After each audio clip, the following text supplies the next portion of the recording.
নমস্কার বন্ধুরা, আমি সুজিত। আজকে আমি চলে গেছিলাম ডোমজুর বারুইপাড়া পুজো প্রস্তুতি দেখার জন্য। এই সেই বারুইপাড়ার গেট। এই গেট ধরে আমি সরাসরি চলে যাব মায়ের মন্দিরে। মায়ের সেই পুজো মণ্ডপ। পুজো কিন্তু কালকে। আজকে আমি চলে গেছিলাম প্রস্তুতি ও পুজো কতটা এগোলো, কত সুন্দর করে সাজানো হলো সেটা দেখার জন্য চলে গিয়েছিলাম।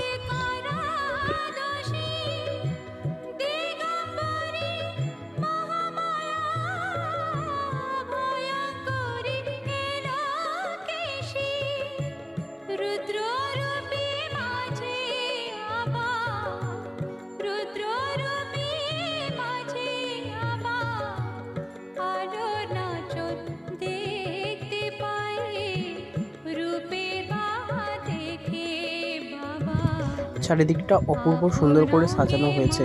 যদি ভিডিওটা ভালো লেগে থাকে একটা লাইক, একটা শেয়ার করে দেবেন। ভিডিওটা এই পর্যন্তই।